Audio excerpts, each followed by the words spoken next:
Chapter का introduction जो start होता है वो चैप्टर 6 से स्टार्ट होता है। ये चैप्टर वैसे 8th है, ठीक है। ये 8th चैप्टर है। चैप्टर 8 अपना है इलेक्ट्रोमैग्नेटिक वेव्स, और चैप्टर 6 जो था वो था electromagnetic induction, EMI, electromagnetic induction. और चैप्टर 7 जो था वो AC था, ऑल्टरनेटिंग करंट्स, ठीक है। ऑल्टरनेटिंग करंट्स और AC वाला जो चैप्टर है ये दो चैप्टर से निकलता, चैप्टर 8th, ठीक है। अब वो कैसे आता है ये मैं बताता हूँ। हम लोग यहाँ पे पढ़ते हैं ऑसिलेटर, जो तुम लोगों ने साइक्लोट्रॉन में पढ़ा है। इनफैक्ट साइक्लोट्रॉन भी खत्म हो चुका है। साइक्लोट्रॉन में हमने पढ़ा था ऑसिलेटर।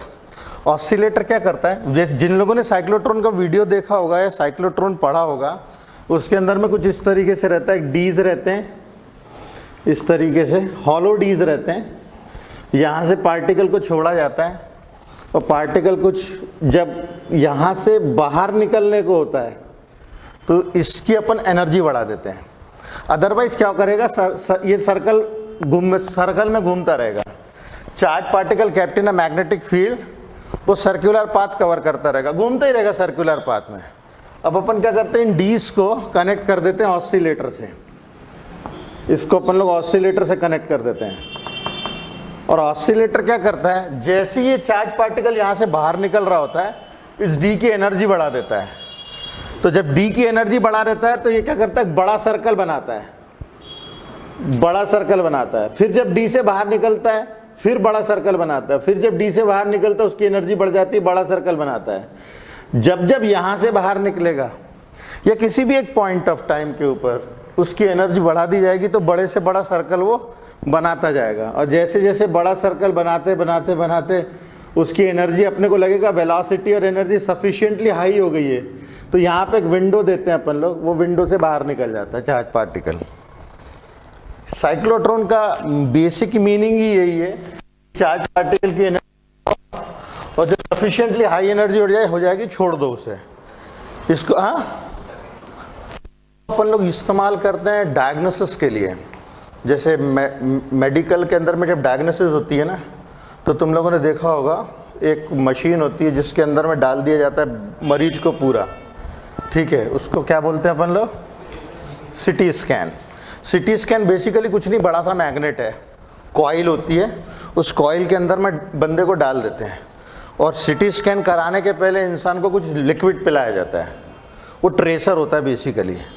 तो जब वो इंसान लिक्विड पी लेता है तो उसके पूरे बॉडी में ट्रेसर घूमने लगते हैं, और वो ट्रेसर का पाथ जो है वो फॉलो करते हुए सिटी स्कैन बताती कि यहाँ पे कहाँ पे क्या क्या दिक्कत है। तो सिंपल सा अरेंजमेंट है।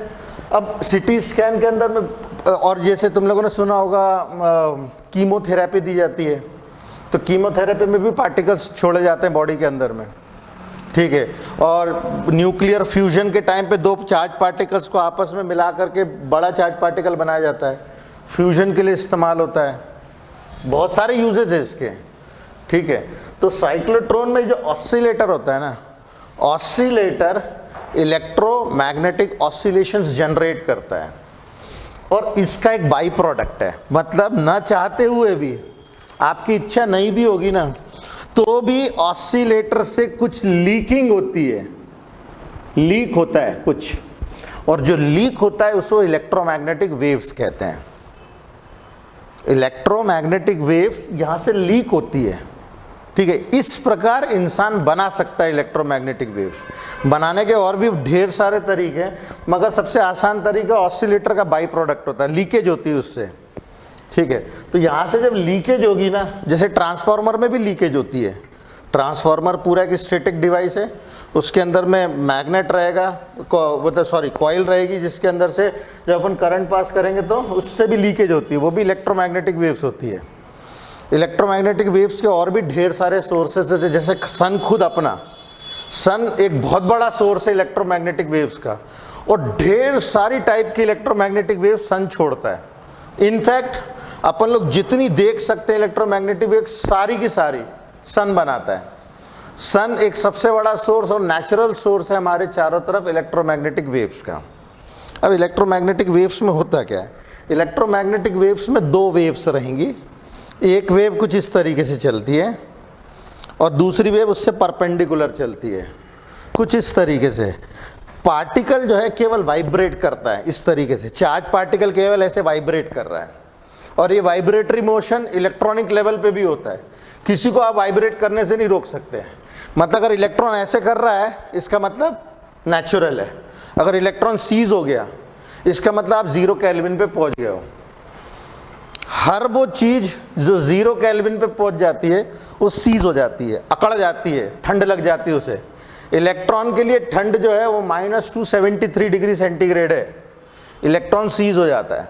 अदरवाइज इलेक्ट्रॉन इस तरीके से वाइब्रेट करता है, मॉलिक्यूल्स के अंदर में एटम्स, सब्सटेंसेस के अंदर में कंपाउंड, ये सब वाइब्रेट करते रहते हैं। और जब ये वाइब्रेट करते हैं तो इलेक्ट्रोमैग्नेटिक वेव्स लीक होती है वहाँ से, ठीक है। पर्टिकुलर टाइप की इलेक्ट्रोमैग्नेटिक वेव्स बनाने के लिए आपको कोई ना कोई पर्टिकुलर सोर्स चाहिए, ठीक है। अब जब पार्टिकल इस तरीके से वाइब्रेट करता है तो उस वाइब्रेशन को यदि हम लोग मैथमेटिकली रिप्रेजेंट करना चाहें तो कुछ इस तरीके से कर सकते हैं। चार्ज पार्टिकल ऐसे वाइब्रेट कर रहा है, टाइम की एक्सिस के साथ में उसको मूव करा दिया जाए ऐसे, तो जो मूवमेंट दिखेगा वो ऐसा दिखेगा, ऐसा वेव के समान, ये इस तरीके से वेव के समान दिखेगा। एक्चुअल में चार्ज पार्टिकल केवल ऐसा वाइब्रेट कर रहा है, मगर जब उसको टाइम के साथ में लेकर के जाए तो एक वेव के समान दिखेगी। ये साइन वेव होती है। पिछले साल हम लोगों ने ऑसिलेशंस के चैप्टर में पढ़ा हुआ है, साइन वेव बेसिकली वाइब्रेशन ही होता है, ठीक है। तो जब भी हम लोग किसी इलेक्ट्रोमैग्नेटिक वेव को रिप्रेजेंट करेंगे तो दो इलेक्ट्रो और मैग्नेटिक ऐसे दो कंपोनेंट्स होते हैं। मान लो अगर इलेक्ट्रिकल कंपोनेंट ऐसा है, मतलब ऐसा वाइब्रेशन है, तो मैग्नेटिक कंपोनेंट ऐसा वाइब्रेशन होगा उससे परपेंडिकुलर। इलेक्ट्रिकल कंपोनेंट अगर ऐसा है, मैग्नेटिक कंपोनेंट अगर ऐसा है, तो मूवमेंट उससे परपेंडिकुलर होता है इलेक्ट्रोमैग्नेटिक वेव का। ये नेचर है, इसको घोटना पड़ता है, इसमें समझ के आप कुछ नहीं कर सकते हो। मतलब कुछ इस तरीके से अपन देखें, अगर मान लो मैं ये कार्टेशियन सिस्टम बनाऊं और वेव जो है उसका इलेक्ट्रिकल कंपोनेंट ये x मान लेते हैं, ये y मान लेते हैं और ये z मान लेते हैं। अगर x एक्सिस के अलोंग इसका इलेक्ट्रिकल कंपोनेंट वाइब्रेट कर रहा है कुछ इस तरीके से, ये y एक्सिस के अलोंग जो इलेक्ट्रिक फील्ड है वो y एक्सिस के अलोंग वाइब्रेट कर रही है, z एक्सिस के अलोंग मैग्नेटिक कंपोनेंट वाइब्रेट कर रहा है,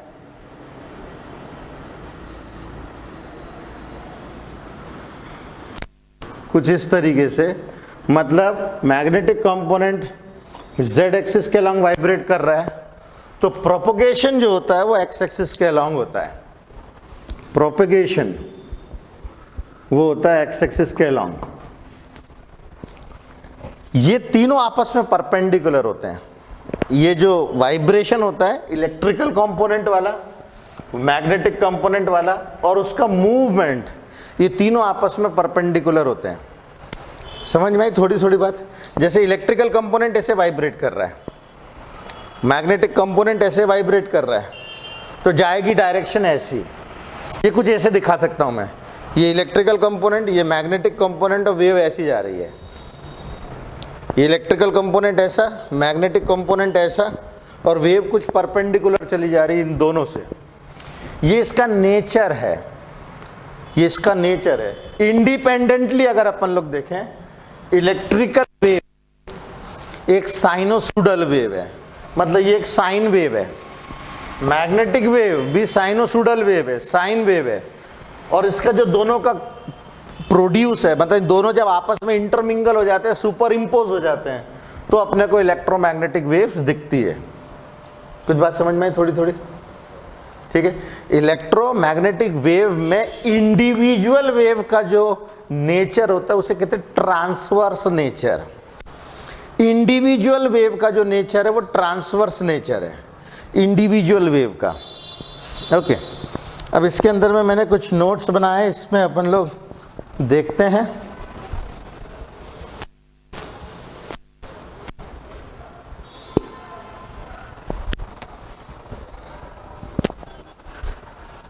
इसकी अपन कॉपी दे देंगे।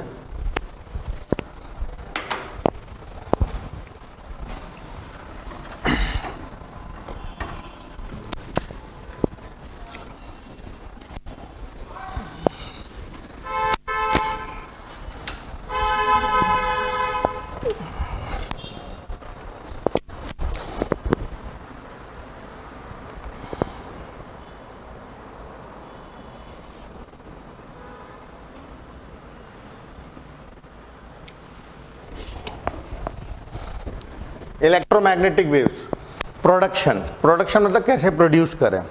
मैंने बताया था ऑसिलेटिंग सर्किट से प्रोड्यूस होते हैं, ईदर ऑसिलेटर हो या एटॉमिक लेवल हो या सन तो खुद एक बहुत बड़ा सोर्स है, मगर सन के अंदर में भी आप ये सोचो न्यूक्लियर रिएक्शंस चल रही है, तो वो भी एक ऑसिलेटिंग सर्किट के समान बिहेव करता है। Stationary charge produces electric field and charges in uniform motion produces magnetic field.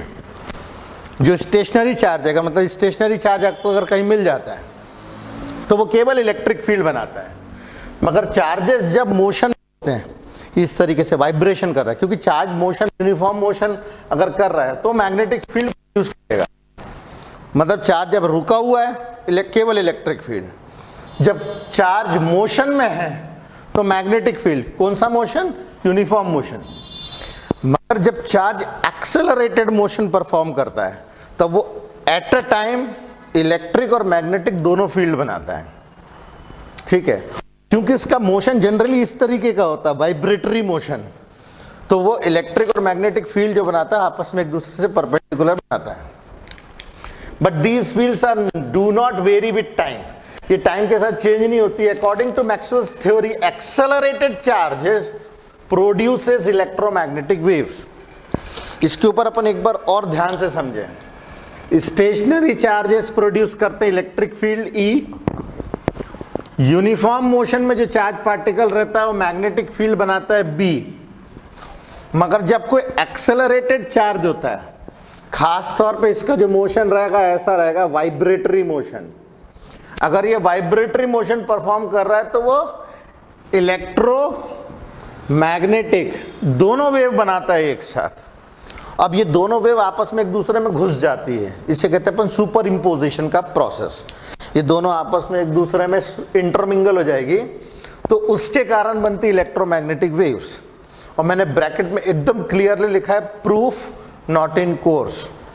हमारे कोर्स में नहीं इसका प्रूफ कि कैसे बन जाती मैजिक, ये होता कैसे, इससे हमें कोई लेना देना नहीं है।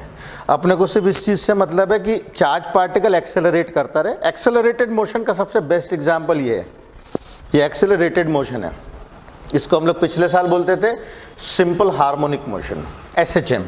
ये एसएचएम, ये पार्टिकल बस ऐसा वाइब्रेट करता रहेगा और इसके वाइब्रेशन भर से जो है इलेक्ट्रोमैग्नेटिक वेव जनरेट होती है। कैसे? तो इसके ऊपर अभी हाल फिलहाल में अपने को नहीं जाना है, आगे देखते हैं। that the electromagnetic waves are the result of electric and magnetic fields, दोनों एक साथ प्रोड्यूस होती है, तो वो इलेक्ट्रिक और मैग्नेटिक फील्ड्स के कारण वो जो रिजल्ट मिलेगा अपने को इलेक्ट्रोमैग्नेटिक वेव। इसको मैं ईएम वेव भी लिख रहा हूं, इलेक्ट्रोमैग्नेटिक वेव को ईएम वेव्स लिखेंगे। एन ऑसिलेटिंग चार्ज, जब कोई चार्ज ऑसिलेट कर रहा होगा, वाइब्रेट कर रहा होगा, is an example of accelerating charge. The oscillating charge and magnetic fields thus regenerate each other, so to speak, as a wave propagate through the space. अब ये लाइन थोड़ी सी हम लोग डिस्कस करें, क्योंकि ये लाइन वैसे तो हम लोग 9th क्लास से पढ़ रहे हैं। 9th क्लास में हम लोगों ने पढ़ा हुआ है वेव्स जो है दो तरीके की होती है। वेव्स दो तरीके की होती है, वैसे 3 तरीके की होती है। एक वेव होती है मैटर वेव, एक होती है मैकेनिकल वेव्स, एक होती है इलेक्ट्रोमैग्नेटिक वेव्स। ये 3 तरीके की वेव होती है, जिसमें इस वेव को अभी तक हम लोगों ने पढ़ा नहीं है। मैकेनिकल वेव के 2 बच्चे, पहला बच्चा होता है ट्रांसवर्स वेव, एक होता है लॉन्जिट्यूडनल वेव। ये वाली वेव के लिए, मैकेनिकल वेव्स के लिए पार्टिकल का होना बहुत जरूरी है। इसके अंदर में पार्टिकल ऑफ मीडियम वाइब्रेट करते हैं। ट्रांसवर्स वेव कैसी होती है? वो ऐसी चलती है जब पार्टिकल इस तरीके से वाइब्रेट करते हैं। कैसे? पार्टिकल का वाइब्रेशन दिखाऊं तो प्रोपोगेशन से परपेंडिकुलर वाइब्रेट करते हैं पार्टिकल्स, कुछ ऐसे।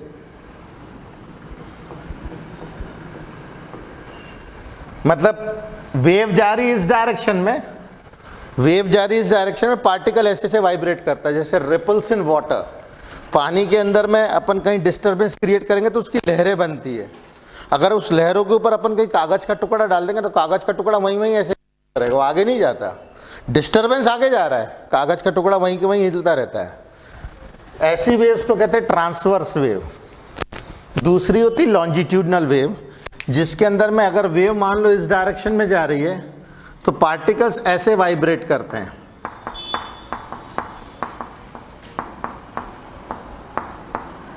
जैसे साउंड, और इसके अंदर में रिपल्स इन वाटर।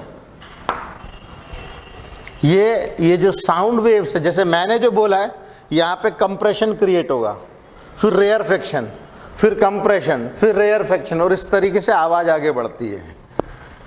ये दोनों वेव्स के लिए मटेरियल मीडियम चाहिए। मतलब तुम मून पे जाकर के मुंह हिलाते रहोगे ना, कितनी भी जोर से चीखोगे, आवाज यहां से वहां तक नहीं जाएगी, ठीक है, क्योंकि मून में मीडियम ही नहीं है। बिना हवा के आप कैसे बात करोगे? मून पे अगर आपको एक इंसान से दूसरे इंसान को बात करना था, बात नहीं कर सकते, क्योंकि वो मीडियम है ही नहीं। इनको चाहिए मीडियम। ये वाली जो वेव्स होती है, इनको मीडियम की जरूरत नहीं है, ये विदाउट मीडियम ट्रैवल करती है, डज नॉट रिक्वायर मीडियम। इनको मीडियम नहीं चाहिए। इनको मीडियम क्यों नहीं चाहिए? क्योंकि इसके अंदर में, ध्यान से सुनना प्लीज, इसके अंदर में ये जो इलेक्ट्रिक और मैग्नेटिक कंपोनेंट्स है ना, ये आपस में एक दूसरे को रीजनरेट करते हैं। जब ये मर रहा होगा इसको बना देगा, जब ये खत्म हो रहा होगा इसको बना देगा, और ये आपस में एक दूसरे को रीजनरेट करते रहते हैं। और ये इनफैक्ट सबसे तेज जब चलते हैं जब मीडियम होता ही नहीं है। जैसे वैक्यूम में सूरज से अर्थ तक जो सनलाइट आती है, बीच में कुछ नहीं है, बीच में कुछ नहीं, बीच में वैक्यूम है। मगर उस वैक्यूम में सबसे ज़्यादा स्पीड होती है इसकी, और ये जो स्पीड होती है ये होती है 3 × 10⁸ मीटर पर सेकेंड। ये घोटना पड़ेगा। इसकी जो स्पीड होती है ये होती है 3 × 10⁸ मीटर पर सेकेंड, और इसको हम लोग कभी कभी सी से डिनोट करते हैं, सी, वेलोसिटी ऑफ लाइट, ठीक है। इसकी मैक्सिमम स्पीड होती है 3 × 10⁸ मीटर पर सेकेंड। और हम लोगों को बताया जाता है कि इंसान की सबसे बड़ी वेलोसिटी जो हैसियत में वो इतनी है, इससे ज़्यादा वेलोसिटी हम नहीं पा सकते किसी भी तरीके से, इससे ज़्यादा वेलोसिटी हम नहीं पा सकते, ठीक है। तो ये वेलोसिटी ऑफ लाइट कहलाती है, जिसको हम लोग सी से डिनोट करते हैं। ये सबसे ज़्यादा वैक्यूम में इसीलिए होती है क्योंकि वैक्यूम में रोकने वाला कोई है ही नहीं। इलेक्ट्रिक कंपोनेंट मैग्नेटिक को जनरेट करता है, मैग्नेटिक इलेक्ट्रिक को रीजनरेट करता है, फिर इलेक्ट्रिक वापस से मैग्नेटिक को बनाता रहेगा। ये दोनों आपस में एक दूसरे के साथ खेलते रहते हैं और इलेक्ट्रोमैग्नेटिक वेव्स प्रोपगेट होती रहती है। इलेक्ट्रोमैग्नेटिक वेव्स के ढेर सारे एग्जाम्पल है, मैं बताऊंगा, ढेर सारे एग्जाम्पल्स है, इसको मैं बताऊंगा। तीसरे तरीके की जो वेव्स है जिसे हम लोग मैटर वेव कहते हैं, जैसे इलेक्ट्रॉन बीम, इलेक्ट्रॉन की बीम, जैसे प्रोटॉन की बीम, जैसे अल्फा पार्टिकल की alpha rays, gamma rays, beta rays, ये सब मैटर वेव्स है। मतलब अगर कोई, मतलब जैसे पिक्चर छुट्टी ढेर सारे भीड़ निकल रही ना, उसको भी हम मैटर वेव बोल सकते हैं क्योंकि हम भी मैटर है, ठीक है। बहुत सारे धूल के कण एक साथ चले जा रहे हैं, मैटर वेव्स। मैटर वेव्स मतलब पार्टिकल खुद मूव करेगा यहां से वहां। बात थोड़ी समझ में आ रही है? तो ये तीन तरीके की वेव्स होती हैं, मैकेनिकल वेव्स, इलेक्ट्रोमैग्नेटिक वेव्स और मैटर वेव्स। मैकेनिकल वेव्स में एक नेचर है, ऐसे चलना लहरा लहरा के, ये कहलाता है ट्रांसवर्स नेचर। और ऐसे से चलेगा ऋतिक रोशन टाइप, तो वो होगा अपना लॉन्जिट्यूडनल वेव। तो लॉन्जिट्यूडनल वेव और ट्रांसवर्स वेव, ऐसी दो तरीके की वेव होती है। और इसके जो चलने का स्टाइल होता है उसे कहते हैं ट्रांसवर्स नेचर या लॉन्जिट्यूडनल नेचर। ये ट्रांसवर्स नेचर ये है पार्टिकल ऐसे वाइब्रेट कर रहा है। अब इलेक्ट्रोमैग्नेटिक वेव में ये जो दो वेव्स हैं ये दोनों वेव्स का नेचर ट्रांसवर्स होता है। मतलब इलेक्ट्रिकल कंपोनेंट ऐसा चल रहा होगा, ऐसा चल रहा होगा, मैग्नेटिक कंपोनेंट ऐसा चल रहा होगा, और दोनों का नेचर ट्रांसवर्स है। कुछ बात समझ में आई? नेचर दोनों का ट्रांसवर्स ही है, मगर इन दोनों का क्लब्ड फॉर्म इलेक्ट्रोमैग्नेटिक वेव कहलाता है।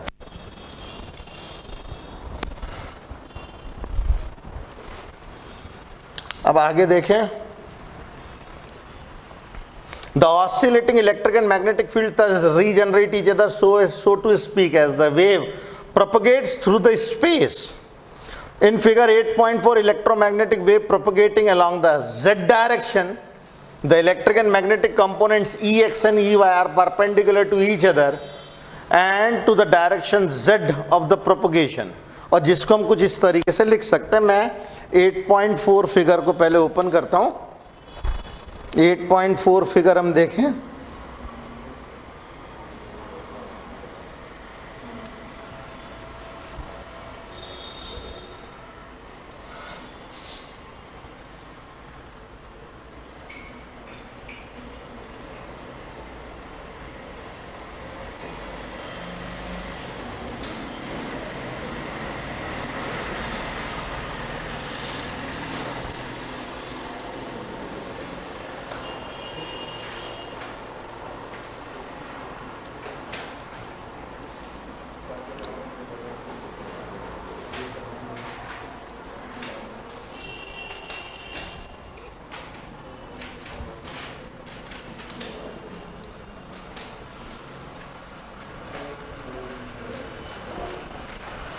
सुनो जरा,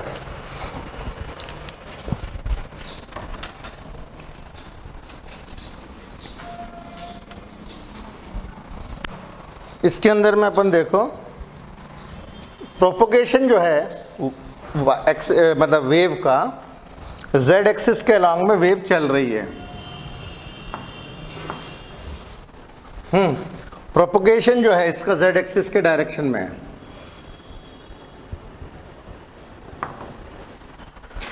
और x एक्सिस के अलॉन्ग इलेक्ट्रिकल वेव चल रही है। मैग्नेटिक वेव तुम देखो, ये देखो, ये y एक्सिस है और मैग्नेटिक वेव का प्रोपोगेशन जो है y एक्सिस से पैरेलल है। देखो ये पूरा का पूरा y एक्सिस से पैरेलल है। तो y एक्सिस के अलॉन्ग जा रही है मैग्नेटिक वेव। नहीं, मैंने ये किताब में जो फिगर बनाया ना उसमें ये z है, ये x है और ये y है। किताब के हिसाब से अपन बता रहे हैं। एक बार अपन इसको लिखने के बाद फिर अपन अपने हिसाब से कर सकते हैं, ठीक है, चेंज हो सकता है। अब जरा ध्यान से देखना क्योंकि इसके अंदर में समझने से ज़्यादा रटने वाला पार्ट है। देखो क्या लिखा है इन लोगों ने, electrical wave in the direction of x this will be equal to E naught. ये बता रहा है इसका एम्पलीट्यूड कितना होगा। ई नॉट मतलब ये होता है एम्पलीट्यूड। इसका एम्पलीट्यूड कितना होगा, साइन के जेड माइनस ओमेगा टी। अब ये लग रहा होगा कि ये चैप्टर स्टार्ट हो एकदम तो धमाका दे दिया अपन ने ये, मगर इसके लिए हम कुछ कर नहीं सकते क्योंकि साइन और कॉस को छोड़ के ऐसी वेव्स को दिखाने का हमारे पास कोई दूसरा टूल नहीं है, कोई भी टूल नहीं है। यहाँ पे इधर साइन लिख लो या कॉस लिख लो, मगर साइन और कॉस के अलावा कुछ नहीं चलेगा। कुछ थोड़ा थोड़ा समझ में है। जिन लोगों ने पिछले साल का ऑसिलेशंस और वेव्स चैप्टर पढ़ा होगा उसमें अगर इतना भी पता हो ना कि ऐसा मोशन जो कि अगर टाइम के साथ में ऐसे लेकर के जाए हम लोग, तो इसको रिप्रेजेंट करने के लिए साइन और कोसाइन छोड़ के हमारे पास कोई टूल नहीं है, कुछ भी नहीं है। तो ई नॉट बता रहा है इसका एम्पलीट्यूड, साइन तो उसका वाइब्रेटरी नेचर इंडिकेट कर रहा है, के जो होता है इसको वेव कांस्टेंट कहते हैं। इसकी वैल्यू भी निकाली जा सकती है 2 पाई अपॉन लैम्डा से।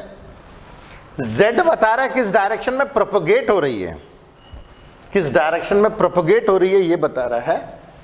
माइनस ओमेगा, ओमेगा होता है 2 पाई फ्रीक्वेंसी। 2 पाई फ्रीक्वेंसी मतलब फ्रीक्वेंसी बता रहा है, मतलब एक सेकंड में कितने ऐसे वेव मतलब वेव वाइब्रेशन हो जाते हैं। मान लो एक सेकंड में से 5 वाइब्रेशन हो रहे हैं तो फ्रीक्वेंसी की वैल्यू होगी 5, और फ्रीक्वेंसी को 2 पाई से मल्टीप्लाई करेंगे तो एंगुलर फ्रीक्वेंसी बन जाती है। ओमेगा होता है 2 पाई इंटू फ्रीक्वेंसी। तो फ्रीक्वेंसी मतलब number of oscillations in 1 second. 2 पाई से इसको मल्टीप्लाई करेंगे तो ये हो जाएगी एंगुलर फ्रीक्वेंसी। और टी मतलब वेरिएबल टाइम। तो अब इसमें इक्वेशन में तुम लोग देख सकते हो ई एक्स, क्लियर कट समझ में आ रहा है कि एक्स के अलॉन्ग वाइब्रेट कर रहा है। बी वाई, क्लियरली समझ में आ रहा है कि वाई के अलॉन्ग वाइब्रेट कर रहा है। और ये जो बता रहा है जेड, ये इसका प्रोपगेशन बता रहा है, ये प्रोपगेशन, ये इसका एम्पलीट्यूड। ये रिप्रेजेंट करने का तरीका, स्टाइल है लिखने की। इसके लिए तुम लोग भी कुछ नहीं कर सकते, हम भी कुछ नहीं कर सकते, क्योंकि इसके अलावा कोई टूल ही नहीं है हमारे पास। या तो तुम कॉस इस्तेमाल कर लो, या तो साइन। साइन और कॉस के अलावा हमारे पास कोई टूल ही नहीं है। कुछ थोड़ा थोड़ा समझ में है? तो कुछ इस तरीके से हम लोग किसी वेव को रिप्रेजेंट करते हैं। मतलब जब हम कोई एक इलेक्ट्रोमैग्नेटिक वेव लिखेंगे, तो इलेक्ट्रोमैग्नेटिक वेव लिखते समय आपको इलेक्ट्रिकल कंपोनेंट अलग सा बताना पड़ेगा, मैग्नेटिक कंपोनेंट अलग सा बताना पड़ेगा, और फिर इन दोनों को सुपर इम्पोज करने के बाद ये इलेक्ट्रोमैग्नेटिक वेव कुछ इस डायरेक्शन में जा रही है। ये इसका माइक्रोस्कोपिक व्यू है, ठीक है। मोटे मोटे तौर पे देखोगे, मतलब जैसे अगर बिल्कुल हाईली एनलार्ज करके देखोगे तो आपको वेव ऐसी नजर आती होगी देखते हुए। इसे कहते हैं वेव एस्पेक्ट। मगर इसको छोटे रूप में देखोगे तो आपको वेव ऐसी जाते हुए नजर आएगी, ये जा रही है। इसे हम लोग रे बोलते हैं, रे। दिस इज रे। रे को एनलार्ज कर करके देखोगे, कर करके देखोगे तो आपको दिखेगा कि रे तो ऐसी जा रही है एक्चुअल में। तो रे का जो कॉन्सेप्ट है वो सुपरफिशियल कॉन्सेप्ट है, मोटे मोटे तौर पे, बड़े बड़े तौर पे, ठीक है ना। जैसे आप देख रहे हो एक इंसान, मगर इंसान के अंदर कितने ऑर्गन काम कर रहे हैं। घुस घुस के काम देखोगे तो वो एक डीप व्यू हो गया। Deep view is wave concept, superficial view is रे कॉन्सेप्ट। तो इलेक्ट्रोमैग्नेटिक रे भी बोल सकते हैं। और मोटे मोटे तौर पे बहुत सारी रेज आ रही होंगी तो इलेक्ट्रोमैग्नेटिक बीम बोल लो। अगर घुस घुस के देखोगे अंदर तो इलेक्ट्रोमैग्नेटिक वेव। तो ये इलेक्ट्रोमैग्नेटिक वेव इसीलिए लिखा है क्योंकि हम लोगों ने बहुत मैग्नीफाई करके इसको देखा है। कुछ बात समझ में आई? ये कुछ कहानी है, बेसिक आइडिया है, और इस बेसिक आइडिया में बहुत ज़्यादा सेंटी होने की ज़रूरत नहीं है। इसको तो घोटना ही पड़ेगा, तुम कुछ नहीं कर सकते, ठीक है। अब अपन लोग इसको फटाफट एक बार और देख लें। ये ई इलेक्ट्रिक फील्ड बता रहा है किस डायरेक्शन में वाइब्रेट हो रही है। इसका एम्पलीट्यूड हो गया। साइन और कॉस के अलावा कुछ नहीं लिख सकते। साइन की जगह कॉस भी लिखा तो घबराने की जरूरत नहीं है। क्वेश्चन वैसे ही सॉल्व करना जैसे साइन का करोगे। साइन और कॉस में कोई अंतर नहीं है। मतलब अगर वेव आप यहां से देख रहे हो तो साइन है, यहां से देख रहे हो तो कॉस है, यहां से देख रहे हो तो माइनस साइन है, यहां से देख रहे हो तो माइनस कॉस है। मैं ब्लू वाले पार्ट की बात कर रहा हूं। यहां से देखोगे तो साइन, यहां से देखोगे तो कॉस, यहां से देखोगे तो माइनस साइन, यहां से देखोगे तो माइनस कॉस, यहां से देखोगे तो फिर से साइन। तो साइन कॉस के अलावा कोई हमारे पास टूल ही नहीं है। के जो होता है ये वेव कांस्टेंट होता है, जिसकी वैल्यू हम लोग 2 पाई अपॉन लैम्डा से निकाल सकते हैं। z बताएगा कि किस डायरेक्शन में जा रही है। और यहां पे जो माइनस साइन है, प्लीज जरा ध्यान से सुनना, ये जो माइनस साइन है वो बता रहा है कि वेव पॉजिटिव एक्स एक्सिस के अलॉन्ग जा रही है। और जैसे मान लो ये वेव गई, मिरर पे टकराई और लौट के आ गई, तो अब ये प्लस हो जाएगा। जाने वाली वेव माइनस, टकरा के आने वाली wave plus. This is called as reflected wave. वो रिफ्लेक्टेड वेव हो जाएगी। मतलब अगर ये वेव कहीं टकरा के लौट के आती है ना, मिरर पे टकरा के लौट के आएगी ना, तो इसी को आप माइनस को प्लस बना दोगे, दैट्स इट। बाकी कोई दिक्कत नहीं है, ठीक है। ओमेगा फ्रीक्वेंसी रिप्रेजेंट करता है, टी मतलब वेरिएबल टाइम। तो ये पूरा रटने वाला पार्ट है और हर इलेक्ट्रोमैग्नेटिक वेव को ऐसे ही रिप्रेजेंट किया जाता है। इसके अलावा हमारे पास कोई टूल नहीं है। बात क्लियर है? अब इसके ऊपर न्यूमेरिकल अगर इसके ऊपर न्यूमेरिकल आया तो बिलीव मी 3 नंबर का एक क्वेश्चन आएगा सिर्फ। और वो क्वेश्चन इतना सड़ा होता है, इतना बकवास होता है कि इसको हम लोग बहुत आसानी से कर सकते हैं। बस आपको बेसिक आइडिया पता होनी चाहिए कि तीनों आपस में परपेंडिकुलर होते हैं, इलेक्ट्रिक फील्ड, मैग्नेटिक फील्ड और तीसरा propagation. Electric field, magnetic field, propagation, propagation मतलब मूवमेंट, ये तीनों आपस में परपेंडिकुलर होते हैं। कि अभी न्यूमेरिकल करते हैं ना, सब उसको कर करके देखेंगे।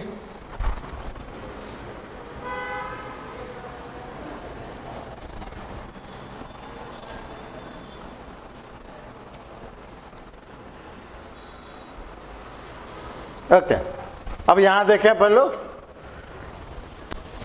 Ex and By can be written as, इन लोगों ने अपन ने इसको डिस्कस कर ही लिया। K की वैल्यू 2 पाई अपॉन लैम्डा होती है, ओमेगा होता है C इंटू K, और C होता है 1 upon mu naught into epsilon not. C मतलब वेलोसिटी ऑफ लाइट, और उसके बाद में ये वैल्यू थी नहीं अपने पास में। उसके बाद में magnitude of electric and magnetic field in the electromagnetic are related as B naught is equal to E naught upon C, या अगर तुम लोगों ने याद हो फॉर्मूला ई अपॉन बी, ये एक फॉर्मूला हमने पढ़ा था वेलोसिटी सिलेक्टर में। जे थॉमसन के एक्सपेरिमेंट करते टाइम उन्होंने सबसे पहले, क्योंकि हम लोगों ने देखा था कि अर्थ की खुद की एक मैग्नेटिक फील्ड होती है।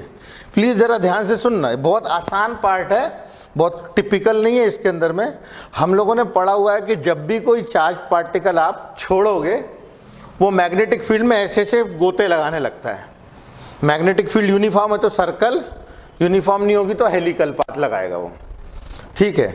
तो फिर इससे कैसे, मगर मेरे को यदि किसी चार्ज पार्टिकल को सीधे छोड़ना है तो क्या करें, तो उसके लिए मैं क्रॉस्ड फील्ड्स लगानी पड़ती है, इलेक्ट्रिक और मैग्नेटिक फील्ड्स क्रॉस लगानी पड़ती है। तो वेलोसिटी निकालते हैं अपन लोग ई अपॉन बी के फॉर्मूले से, वहीं से आया ये v, मतलब जब वेलोसिटी ऑफ लाइट होगी तो c लिख देंगे। तो यही लिखा है, b को ऊपर पहुंचा है, c को नीचे पहुंचा है, तो b is equal to E upon C. ये वेलोसिटी सिलेक्टर वाले फॉर्मूले से ही आया है। क्लियर है? अब इसके बाद आगे, the frequency of electromagnetic wave naturally equals to the frequency of oscillation of the charge. जो चार्ज पार्टिकल ऐसे ऐसे वाइब्रेट कर रहा होगा, जो चार्ज पार्टिकल ऐसे ऐसे वाइब्रेट कर रहा होगा, उसी के करस्पॉन्डिंग तो उसकी फ्रीक्वेंसी होगी। मान लो अगर ये 1 सेकंड में 5 बार ऑसिलेशन कर रहा है तो उसकी फ्रीक्वेंसी 5, ठीक है। अगर वो एक बार में 100 बार ऐसे ऐसे वाइब्रेट कर रहा है तो उसकी फ्रीक्वेंसी हो जाएगी 100, ठीक है। तो खुद बताओ, अगर कोई चार्ज पार्टिकल ऐसे ऐसे वाइब्रेट कर रहा है 10 बार, और कोई दूसरा चार्ज पार्टिकल ऐसे ऐसे वाइब्रेट कर रहा है 300 बार, तो किसकी एनर्जी ज्यादा? सीधी सी बात है ना, वो 1 सेकंड में केवल 10 बार कर रहा है, ये 1 सेकंड में 300 बार कर रहा है, तो इसकी एनर्जी ज्यादा ही होगी ना, ठीक है। तो फ्रीक्वेंसी एनर्जी से रिलेटेड है, ये हम लोगों ने केमिस्ट्री में फॉर्मूला पढ़ा हुआ है, E is equal to h nu. ये बहुत 2 क्लासिकल फॉर्मूले है केमिस्ट्री में जिसका कोई मम्मी पापा नहीं है। पहला formula E is equal to m c square, दूसरा होता है E is equal to h nu. ये दोनों का कोई डेरिवेशन नहीं है हमारे को, हम लोग रट रहे हैं सीधे सीधे 11th क्लास से। यहाँ पे न्यू मतलब फ्रीक्वेंसी, जिसकी जितनी फ्रीक्वेंसी उसकी उतनी एनर्जी। यहाँ एच तो प्लैंक्स कांस्टेंट है, मतलब कोई चार्ज पार्टिकल ऐसे ऐसे 10 बार कर रहा है 1 सेकंड में, या कोई दूसरा चार्ज पार्टिकल एक बार में 300 बार कर रहा है, तो उसकी एनर्जी सीधी सी बात है ज़्यादा है, ठीक है। तो उसके करस्पॉन्डिंग जो इलेक्ट्रोमैग्नेटिक वेव बनेगी उसकी भी एनर्जी ज़्यादा होगी। ओके, आगे बोल रहा है visible light is only one kind of electromagnetic wave. जो हम लोग देख रहे हैं ना, एक दूसरे को देख पा रहे हैं, यहीं पे अगर घनघोर घुप अंधेरा होता तो हम एक दूसरे की शक्लें भी नहीं देख सकते थे। एकदम अंधेरे में अगर हम लोग बैठे होते ना तो हम एक दूसरे को देख भी नहीं सकते थे। हम लोग एक दूसरे को इसीलिए देख पा रहे हैं क्योंकि यहाँ पे विजिबल लाइट है। विजिबल लाइट में अलग अलग कलर्स दिखते हैं, क्योंकि हर कलर के करस्पॉन्डिंग एक वेव है, उसकी एनर्जी है, ठीक है। अब जैसे मान लो अगर मेरे को इसका मैरून ड्रेस दिखता है तो मैरून ड्रेस के करस्पॉन्डिंग एक वेव होगी, और वो वेव जो है वो वेव अपनी आंखों में जब जाती है तो एक सेंसेशन कराती है, ठीक है, और वो मैरून कलर मुझे दिखता है। हर कलर के करस्पॉन्डिंग एक एनर्जी होती है, एक फ्रीक्वेंसी होती है, समझ में आई बात। और जब ये विजिबल रेंज में होगी तो हमें दिखेगी, विजिबल रेंज के ऊपर होगी तो भी नहीं दिखेगी, और नीचे होगी तो भी नहीं दिखेगी। दोनों ही केस में हम लोग को नहीं दिख सकती है। अभी इसको और डिस्कस करते हैं। ये जनरल इंफॉर्मेशन है। विजिबल लाइट की जो फ्रीक्वेंसी होती है लगभग 10 टू द पावर 14 हर्ट्ज के आसपास होती है, हर्ट्ज यूनिट इसको इसीलिए मिली क्योंकि हर्ट्ज ने इसके ऊपर बहुत काम किया हुआ है। Hertz in 1887 produce electromagnetic waves of much lower frequency about 10 to the power 9 hertz. These are called as radio waves. Radio wave सबसे पहले हर्ट्ज ने बनाई थी, उनको रिस्पेक्ट देने के लिए अपन ने फ्रीक्वेंसी की यूनिट को भी हर्ट्ज ही बोला है, ठीक है। Frequencies of this range are used today to transmit radio and TV signals. और इलेक्ट्रोमैग्नेटिक वेव्स को प्रोड्यूस करना, डिटेक्ट करना, बहुत वाइड रेंज ऑफ फ्रीक्वेंसी में इंसान को आ चुका है। मतलब आज की डेट में इंसान गामा रेडिएशन से लेकर के लॉन्ग रेडियो वेव्स तक सब बना सकता है। हाँ, मगर इसके ऊपर और उसके नीचे हमारे बस की बात नहीं है, इंसान की हैसियत ही नहीं है इनफैक्ट, ठीक है।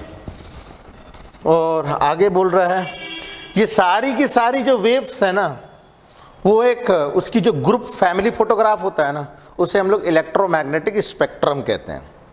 अब अपन इसको डिस्कस करते हैं।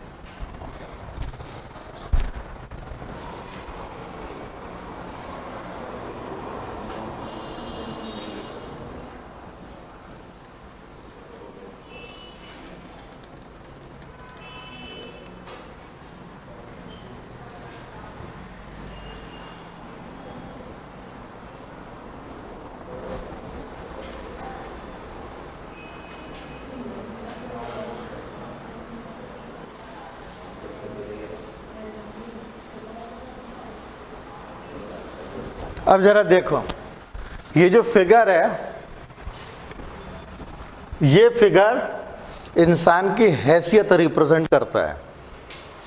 मतलब इंसान आज तक इतना ही बना पाया है, इसके ऊपर और इसके नीचे आज तक इंसान बना ही नहीं पाया है, ठीक है। होती होंगी, डेफिनेटली होती होगी, वो बना नहीं पाया, ठीक है। अभी इसके ऊपर अपन ढेर सारा डिस्कशन करते हैं। जो इलेक्ट्रोमैग्नेटिक स्पेक्ट्रम है, ये पूरा जो सामने अपने को दिख रहा है इलेक्ट्रोमैग्नेटिक स्पेक्ट्रम, इलेक्ट्रोमैग्नेटिक स्पेक्ट्रम को मैं बोलता हूँ दुनिया भर की सारी वेव्स का फैमिली फोटोग्राफ है। ये सिंपल अगर अपन देखें सिंपल वर्ड्स में, ये फैमिली फोटोग्राफ है। जैसे अपने घर में ढेर सारे लोग और सबकी कैरेक्टरिस्टिक्स अलग होती है ना, वैसे ही यहाँ पे ढेर सारी वेव्स हैं, सबकी कैरेक्टरिस्टिक्स अलग, सबकी हैसियत अलग, सबकी एनर्जी अलग, सबका काम करने का स्टाइल अलग।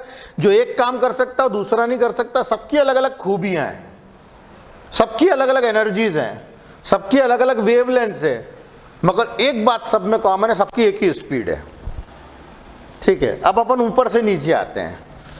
गामा रेडिएशंस की वेवलेंथ सबसे छोटी होती है, ये 10 to the power माइनस कितना लिखा देखना, 10 to the power माइनस 14, ये 10 to the power minus 14 metre. इसका मतलब ये नहीं कि gamma rays 10 to the power minus 14 ही होती है, बस 10 to the power। देखो गामा रेडिएशंस को अगर तुम तो ध्यान से देख सकते हो, इन लोगों ने कैसे किया है, ये गामा रेस चली जा रही है, मगर ऊपर इन लोगों ने क्लोज नहीं किया है, ऊपर क्लोज नहीं किया है। इसका मतलब है ऊपर और भी हो सकती होगी, अपने को नहीं मालूम, इंसान की हैसियत ही नहीं, निकाल ही नहीं पाया कभी। गामा रेडिएशंस बहुत ऊपर से, ये इतना रेंज है, मतलब 10 to the power माइनस, ये क्या है देखना, 10 to the power minus 11, 10 to the power minus 11, ये रेंज है। अगर 10 to the power माइनस 14 से भी छोटी मिल जाए अगर इंसान को, कहीं जादू से, कहीं अनायास ही मिल जाए, एकदम से निकल जाए, कहीं पे पकड़ ले इंसान, तो वो भी गामा ही कहलाएगी। अब जैसे अगर तुम देखो, रेड कलर में बहुत सारे शेड्स होते हैं ना, हल्का red, dark red, bright red और डल रेड, मैरून टाइप का रेड, ऑरेंज शेड में रेड। रेड के कितने शेड है, वैसे ही अल्ट्रावायलेट रेडिएशंस के, गामा रेडिएशंस के ढेर सारे शेड्स होते हैं, ढेर सारे, ठीक है। और इनकी वेवलेंथ बहुत कम होती है, 10 to the power minus 14 metre बहुत छोटा होता है। इंसान आज तक सबसे छोटा जो नाप पाया है ना, आज तक सबसे छोटा जो इंसान नाप पाया है वो 10 to the power माइनस 26 है। और ये देखो कितना छोटा है, बहुत छोटी वेव्स है, मतलब ये जब वेव्स चलेंगी ना ऐसे ऐसे चलेंगी, इस तरीके से ऐसे ऐसे ऐसे ऐसे, मतलब छोटी छोटी सी वेव्स बनेंगी इसकी जो वेव्स बनेंगी एकदम छोटी छोटी वेव्स बनेंगी, ऐसी ऐसी ऐसी, इस तरीके की वेव्स बनेंगी इसकी, छोटी छोटी वेव्स। और ये जो इसकी वेवलेंथ है ना, ये बहुत छोटी है, बहुत छोटी, इसकी जो वेवलेंथ है बहुत छोटी है। और ये वेवलेंथ कितनी है, 10 टू द पावर -14 है, उससे भी छोटी से 10 टू द पावर लगभग -11 तक के। ये सब गामा रेडिएशंस हैं। गामा से जस्ट नीचे आए, गामा से जस्ट नीचे आए तो एक्स रेज। और आप एक्स रेज को देखो कैसे चल रही है, एक्स रेज कुछ ऐसी चल रही है, ये ऐसी चल रही है एक्स रेज। तो कुछ ऐसा पार्ट भी तुम लोग को दिख रहा होगा जो गामा रेज में भी आ रहा है, एक्स रेज में भी आ रहा है। तो इसको अगर देसी स्टाइल में बताऊं, higher energies of X rays are also called as gamma rays. उसको गामा रेज बोल सकते हैं। मतलब एक्स रेज यहां से स्टार्ट हुई और आपने ये बोल दिया एक्स रेज का खोपचा, गामा रेज का ये। तो कुछ एक ऐसा हिस्सा है जो एक्स रेज में भी आता है, गामा रेज में भी आता है, वो कॉमन है। उसको आप एक्स रेज बोल लो, गामा रेज बोल लो, कुछ भी, क्योंकि देखो इन लोग को रेंज बनाना है ना, तो रेंज जो है वो ये इस तरीके से बनाई है। बात समझ में? अच्छा, इसकी वेवलेंथ बहुत कम होती है और इसकी फ्रीक्वेंसी देखो, ये 10 टू द पावर 23 वेव्स बना लेता है एक सेकंड में। सोचो, तुम इसका अंदाजा लगाओ, ये 10 टू द पावर 23 वेव्स बनाता है इन 1 सेकेंड। एक सेकंड में 10 टू द पावर 23, इतनी तो वर्ल्ड की पॉपुलेशन नहीं है। वर्ल्ड की पॉपुलेशन 10 टू द पावर 10 भी नहीं है। 10 की पावर 10 मतलब 10 बिलियन पॉपुलेशन भी नहीं है। 6.5 बिलियन पॉपुलेशन है पूरे वर्ल्ड की, और ये 10 टू द पावर 10 से बहुत बहुत बड़ा है। ये एवोगेड्रो नंबर के बराबर है। इतनी सेकंड तो अगर अपन लोग अपने गिनने लग जाए ना, तो अपनी कम से कम 10 टू द पावर अगर इसमें से 8 हटा दिया जाए तो 10 टू द पावर 15 जनरेशंस निकल जाएंगी अपनी। ये इतना बड़ा नंबर है, ये बहुत बड़ा नंबर। और इतनी वेव्स एक सेकंड में बना लेता है ये, मतलब इतने वाइब्रेशंस एक सेकंड में बना चुका होता है ये इतनी भयानक इसकी फ्रीक्वेंसी है। अब सोचो, अगर इसकी फ्रीक्वेंसी इतनी गजब की है, तो एनर्जी कितनी होगी? इसकी एनर्जी बहुत ह्यूज है। एनर्जी इसकी बहुत ज्यादा है। ठीक है, फिर देखो जैसे जैसे हम नीचे आ रहे हैं एनर्जी घट रही है। एक्स रेज की एनर्जी घट गई, ये कितना है 10 टू द पावर 19, ये एनर्जी इसकी घट गई, एनर्जी इसकी रिड्यूस हो गई एक्सरे की। फिर एक्सरे के नीचे, एक्सरे का भी अपना रेंज है, और याद करने की जरूरत नहीं है, तो अपन सिर्फ जनरल डिस्कशन कर रहे हैं, घोटने वोटने की जरूरत नहीं है।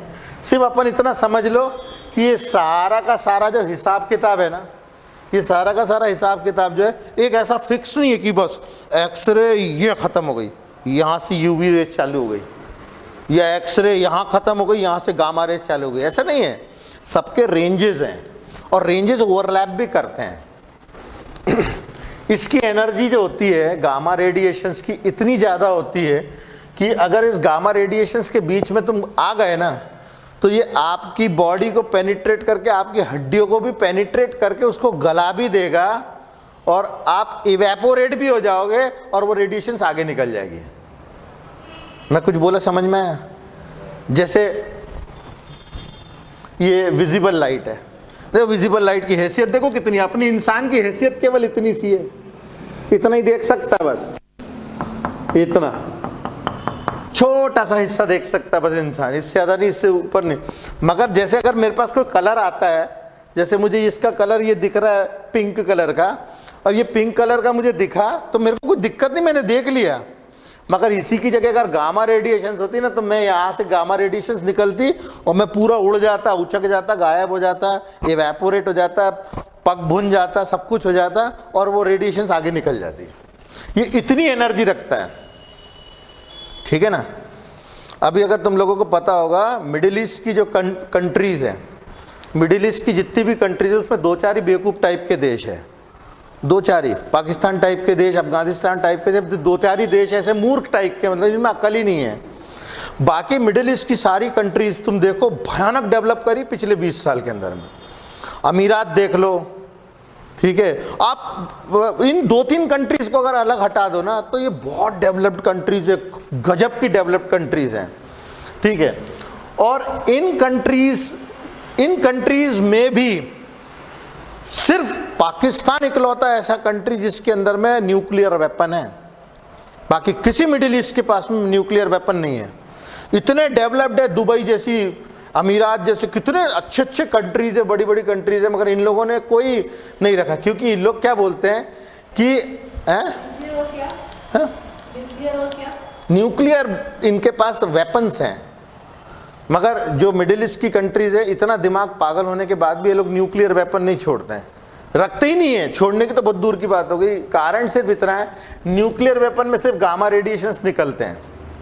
मतलब यदि अगर इंदौर में एक न्यूक्लियर बॉम्ब छोड़ दिया जाए ना, तो बस छोड़ा और अगले ही पल भोपाल निपटा। ऐसा जरूरी नहीं कि इंदौर में ही रहना पड़ेगा आपको बर्बाद होने के लिए। इंदौर में छोड़ा ना तो भोपाल में निपट जाओगे आप, क्योंकि गामा रेडिएशंस की जो स्पीड है ना वो है कितनी, 3 × 10⁸ मीटर पर सेकेंड। मतलब 1 2 3 4 5 6 7 8 मीटर चलता है 1 सेकंड में। मतलब 1 2 3 4 5 किलोमीटर चलता है 1 सेकंड में। और भोपाल से इंदौर की दूरी तो 200 किलोमीटर है। जब वो 3 लाख किलोमीटर 1 सेकंड में चल सकता तो 200 किलोमीटर की क्या हैसियत है? क्या चीज? सूरज की लाइट की इंटेंसिटी कभी धूप में 1 बजे खड़े होकर देखना। हमसे इतना दूर है सूरज कि लाइट को भी आने में 8.5 मिनट लगता है। लाइट को भी आने में 8.5 मिनट लगता है। सूरज इतनी दूर है और तुम दोपहर में 1 बजे खड़े नहीं हो सकते गर्मी की धूप में। तो जब वो इतनी दूर से अपनी स्थिति कर सकता है तो तुमने तो बगल में इंदौर। इलेक्ट्रोमैग्नेटिक वेव्स जो है वो बहुत ह्यूज है। और जो सूरज के कारण गर्मी लगती है ना, अभी जरा ध्यान से देखना, सूरज के कारण गर्मी लगती है इसके कारण, और इनका तो पापा है, ये बहुत ऊपर है एनर्जी में, तो बहुत ऊपर है, इससे आप कंपेयर ही नहीं कर सकते हो। समझे बात को? क्या चीज? अरे नहीं यार, एनर्जी के हिसाब से, वेवलेंथ के हिसाब से इनको अलग अलग ग्रेडेशन दिया गया है। सबसे ज्यादा डेंजरस, थोड़ा कम डेंजरस, उससे कम डेंजरस, उससे कम डेंजरस है। एक्सरे का तो देखो बहुत बड़ा रेंज है, मैं बता रहा हूं ना, एक्सरे का बहुत बड़ा रेंज है। मतलब मान ले अगर तेरी उंगली टूटी है, हाथ टूटा है, व्रिस्ट टूटा है, ये कूल्हे की हड्डी टूटी है, तीनों में अलग अलग एक्सरे होगा। ये क्योंकि मोटी हड्डी है, इसको पेनिट्रेट करने के लिए पावरफुल एक्सरे चाहिए। क्योंकि मोटी हड्डी होती है तो यहाँ की हड्डी मोटी होती है, तो यहाँ पे पेनिट्रेट करने के लिए ज़्यादा पावरफुल एक्सरे चाहिए। अगर वो एक्सरे तुमने यहाँ पास कर दिया ना तो ये बीमारी से नहीं, एक्सरे से मर जाओगे आप। अगर यहाँ की एक्सरे जो यहाँ पे डलनी थी, क्योंकि ये मोटी हड्डी है, इसकी अपेक्षा यहाँ पे जो एक्सरे पास कर रहे हो, अगर आपने यहाँ पास कर दिया तो पता लगा उंगली गई आपकी काम से। इसीलिए देखना, कभी भी आपको कोई एक्सीडेंट होता है, कुछ होता है, तो डॉक्टर पूछते हैं, अगर एक्सरे है तो दोबारा से नहीं निकलवाता, नहीं तो पता लगा आपके हाथ टूटने से नहीं, एक्सरे से मर जाओगे। एक्सरे को कम समझ रहे हो, उसकी भी कोई रेंज कोई कम नहीं है, ठीक है। देखना, जितने डेलिकेट पार्ट्स होता है हमारे शरीर के अंदर में, हार्ट हो गए, पेट हो गया, इंटेस्टाइन्स हो गए, इनका एक्सरे कभी नहीं होता, इनकी सोनोग्राफी होती है। पता लगा कोई दिक्कत है, एक्सरे कर लिया तो बीमारी से नहीं, आप एक्सरे से ही मर जाओगे। बहुत डेंजरस रेडिएशन है एक्सरे। एक्सरे के अंदर सुनो जरा, एक्सरे चैम्बर में जो काम करता है ना, मेरी बात ध्यान से सुनना, बहुत सिंपल सी बात है, ये इंटरनेशनल रूल्स है। जो एक्सरे चैम्बर में काम कर रहा होता है उसकी सैलरी नॉर्मल से 1.5 गुना होनी चाहिए। जो मैं बोल रहा हूँ फिर से बताता हूँ। मान लो तुम हॉस्पिटल में काम कर रहे हो और कोई एक नर्स है, नर्स की सैलरी मान लो 20,000 है। अगर उस नर्स को एक्सरे चेंबर में डाल दिया जाता है एक्सरे लेने के लिए, तो उसकी सैलरी 30,000 होनी चाहिए, क्योंकि वो पूरे टाइम वो एक्सरे के माहौल में रहती है। उसके लाइफ को बहुत बड़ा थ्रेट है, क्योंकि पूरे टाइम एक्सरे में रह रही हो। वैसे ही अगर कोई इंसान एनटीपीसी में जॉब करता है, ऑफिस वर्क में, उसकी सैलरी 1 लाख, पावर प्लांट में आएगा 1.5 लाख। भाई पूरे टाइम तुम स्टीम के साथ खेल रहे हो, तुम्हारी लाइफ का कितना बड़ा थ्रेट है, कभी भी निपट जाओगे पता ही नहीं चलेगा। समझ रहे हो, लाइफ कम हो जाती है, इतना धूल, इतनी स्टीम, इतना टेम्परेचर, इंसान पक जाता है उसके अंदर में, मतलब टेम्परेचर इतना हाई होता है, तो उसको सैलरी आप ज़्यादा नहीं दोगे। जो हाई रिस्क जॉब्स होते हैं ना, वहाँ पैसे भी ज़्यादा होते हैं, ठीक है। मगर इंडिया में पता ही नहीं लोगों को। इंडिया में तो बस लोग बाग अपनी जॉब के लिए जो है बस वो सोचते हैं कि यार ठीक है भाई पैसा तो मिल रहा है, जबकि ऐसा नहीं। विदेशों में तो लोग लड़ लेते हैं इसके लिए। प्रोटेक्टिव सूट्स क्या देखो, गामा रेडिएशन में प्रोटेक्टिव सूट काम नहीं करता। जैसे मान लो मैंने यहाँ से टॉर्च लिया और इस खंबे के ऊपर टॉर्च डाल दिया, तो क्या होगा, खंबे की परछाई बन जाएगी, क्योंकि मेरी टॉर्च की लाइट इस खंबे को पेनिट्रेट नहीं कर सकती है। मगर यहीं पे अगर ये एक्सरे होता ना, तो पार्शियली पेनिट्रेट कर जाता। अगर ये गामा रेज होता ना, पेनिट्रेट कर देता, उसको गला भी देता और पीछे भी जाता, और पीछे भी जो होता उसको भी गलाता। ये एनर्जी का डिफरेंस है, ठीक है ना। सर जो एक्सरे और गामा रे में पार्ट कॉमन है, वो वाली एक्सरे यूज नहीं, मैं देखो वो क्यों नहीं यूज़ करते, हर चीज़ को यूज़ किया जाता है। जैसे जो बड़े बड़े ब्रिजेस बनते हैं, ये तुम लोगों ने 9th क्लास में पढ़ा हुआ है, ब्रिजेस को चेक करने के लिए कि ब्रिज सही बनाए कि नहीं, बीच में कोई एयर होल तो नहीं है।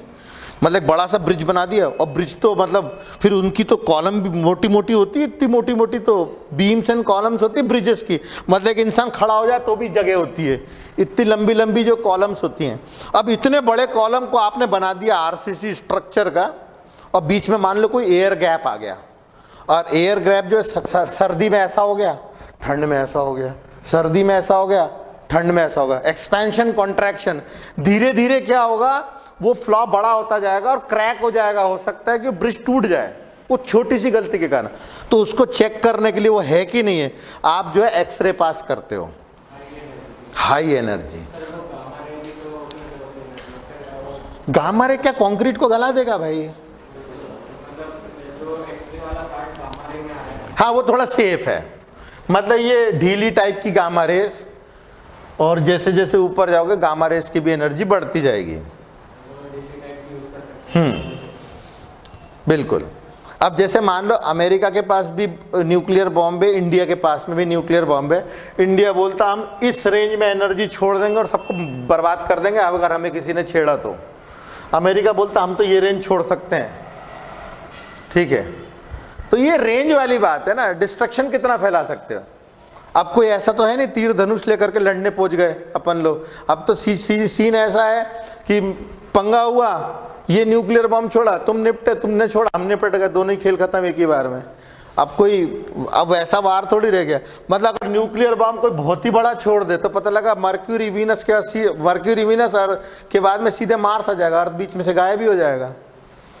क्योंकि बड़े बड़े न्यूक्लियर जो बॉम्ब्स है ना, जो इंसान बना चुका है, वो उनमें इतनी एनर्जी हो सकती है कि अगर ये हम न्यूक्लियस वाले चैप्टर में पढ़ेंगे, अगर 3.25 किलोग्राम का बॉम्ब 3.25 किलोग्राम का बॉम्ब जब हिरोशिमा नागासाकी में इतना डिस्ट्रक्शन फैला सकता है कि जिसका अभी तक के हम लोग को भुगतान करना पड़ रहा है।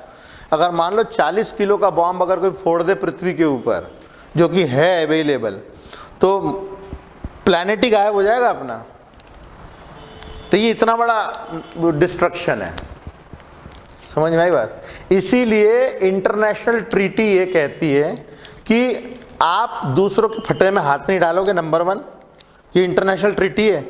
और ये जो मतलब अभी जो नया प्रेसिडेंट बन रहा है ना, हाँ बिडेन, तो ये जो है ये जो नए प्रेसिडेंट बन रहे हैं ना, ये क्या ये इनका जो मतलब सीन जो है ना न्यूक्लियर वार को लेकर के एकदम डिफरेंट है। इनकी सोच बहुत अलग है। ये जो है मुसलमान कंट्रीज को बहुत फेवर करते हैं, भयानक फेवर करता है ये बंदा। इसीलिए इंडिया को अब बहुत बड़ा थ्रेट भी है। ये क्या बोलते हैं कि ये जो पाकिस्तान है, पाकिस्तानियों मतलब जो पीओ के पाकिस्तान ऑक्यूपाइड कश्मीर जो है ना, वो आप पाकिस्तान को दे दो, साथ में पूरा कश्मीर भी पाकिस्तान को दे दो, इस तरीके की विचारधारा वाला बंदा है ये। ये बहुत बहुत अजीब टाइप का है। और अगर और ज़्यादा कुछ हुआ ना, ये लोग न्यूक्लियर वार करने में भी ज़्यादा टेंशन नहीं लेते हैं, मगर nuclear war is the last proposal, क्योंकि उस प्रपोजल के बाद में फिर कुछ बचना नहीं है। तुमने फेंका, हमने फेंका, खेल खत्म, उसके बाद फिर कुछ नहीं बचा।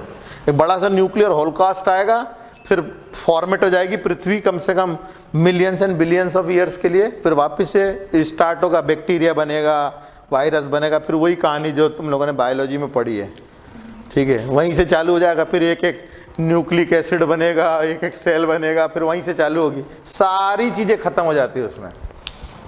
खैर चलो अपन आगे देखें। अल्ट्रावायलेट रेडिएशंस का भी इसी तरीके से। अब तुम सोचो, हमारे घरों में जो यूवी एंड आरओ होता है, उस यूवी एंड आरओ के अंदर में अल्ट्रावायलेट रेडिएशंस बैक्टीरिया मार देता है। कुछ इस तरीके का होता है। ये रनिंग वाटर आ रहा होगा, पानी, ये रनिंग वाटर आ रहा होगा, यहाँ पे एक जो है यूवी गन होती है, यूवी गन, यूवी गन से रेडिएशंस छोड़ दिए जाएंगे, लगातार छोड़ते जाएंगे। यहाँ पानी में बैक्टीरिया होगा और यहाँ बैक्टीरिया मर चुका होगा। सिर्फ इतना सा होता है। अपने घर में जो आरओ मशीन होती है ना, उसमें दो ऑप्शंस होते हैं, आरओ एंड यूवी। या तो आरओ ले लो, या तो यूवी ले लो, या तो दोनों ले लो। तो आजकल हम लोग मशीन लेते हैं आरओ प्लस यूवी। उसमें यूवी क्या करता है, बैक्टीरिया वाला पानी आएगा, बैक्टीरिया के ऊपर यूवी गन से रेडिएशंस छोड़ी जाएगी, बैक्टीरिया मर जाएगा। और आरओ क्या करता है, उस बैक्टीरिया को छान देता है। वो ये जो बैक्टीरिया है, बैक्टीरिया के साथ में आयरन है, मैग्नीशियम है, कैल्शियम है, ये सारी चीज़ें भी आ रही होती है ना। तो हमारा जो आरओ जो होता है वो छन्नी के समान है। आपने पानी डाला जिसमें कैल्शियम, मैग्नीशियम, मिनरल्स वगैरह सब कुछ है, बैक्टीरिया भी है, वायरस भी है। और जब पानी आपने आरओ से छन के नीचे आया, वो प्लेन वाटर है, कुछ नहीं है। मगर एक्सपेक्टेशन ये होती है कि उस पानी में कुछ तो हो, ताकि पिए तो कुछ लगे तो अपने शरीर को। उसमें कैल्शियम होना चाहिए, उसमें आयरन होना चाहिए, उसमें मैग्नीशियम होना चाहिए, कुछ तो होना चाहिए। तो ज़्यादा आरओ वाला पानी पियोगे ना, ज़्यादा आरओ वाला मतलब बहुत तगड़ा, जिसका टीडीएस बहुत, टीडीएस मतलब टोटल डिजॉल्व सॉलिड्स। ये जो सॉलिड्स इसके अंदर डिजॉल्व है, सोडियम, कैल्शियम, मैग्नीशियम टाइप के, कुछ होना तो चाहिए पानी में, अदरवाइज पानी पी के तुम करोगे क्या। पानी में कुछ मिनरल्स तो होने चाहिए। अगर वो मिनरल पूरे ही छान दिए तो तुम्हारी बॉडी को कुछ नहीं मिलेगा। और अगर मिनरल्स थोड़े से आ गए उसमें, तो पानी में कुछ ना कुछ तो है। तो हमारी बॉडी को टीडीएस कम से कम 400-450 तक का एक्सेप्टेबल है। इनफैक्ट हम लोग 650 टीडीएस का भी पानी सहन कर सकते हैं। मगर यदि अपने घर में टीडीएस 100 से भी कम हुआ, तो ये हमारी बॉडी को बहुत बड़ा थ्रेट है, क्योंकि वो हमारी हड्डियों को गलाता है। जिस पानी में कुछ नहीं होता ना, डिस्टिल्ड वाटर बहुत एक्टिवेटेड वाटर होता है। दवे सर से पूछना केमिस्ट्री में, इतना एक्टिवेटेड, उतना रिएक्टिव वाटर होता है वो, कि बिल्कुल प्योर वाटर जिसमें कुछ नहीं है, बहुत रिएक्टिव होता है वो। मगर उस वाटर में यदि मिनरल्स होंगे तो हमारी बॉडी को कुछ मिलता है, न्यूट्रिशन। अदरवाइज तो फिर वो किसी काम का, वो रिएक्टिव वाटर है, हमारी हड्डियों को गला देगा वो। ठीक है, क्या जी? एसी से जो निकलता है वो पानी जो निकलता है, तो वो डिस्टिल्ड वाटर जरूर होता है, मगर तुम ये सोचो कि वो कॉपर की पाइप से भी बाहर निकलता है। एसी का जो डक का पानी है ना, उसको कभी गलती से भी गाड़ी की बैटरी में मत डाल देना। बहुत होशियार लोग हैं इस संसार में, बोलते हैं डिस्टिल्ड वाटर है वो, तो जो एसी से बाहर निकला तो डिस्टिल्ड वाटर है। मगर वो जो डिस्टिल्ड वाटर है ऑलरेडी रिएक्टिव है, और वो जो डिस्टिल्ड वाटर निकल रहा है कॉपर की पाइप से निकल रहा है। कॉपर भी रिएक्टिव मेटल है, तो होगा, तो वो कॉपर के आयंस होते हैं उसमें, हैं? नहीं, वो कॉपर आयंस उसके अंदर होते हैं, वो अच्छा नहीं होता पानी। वो वाला पानी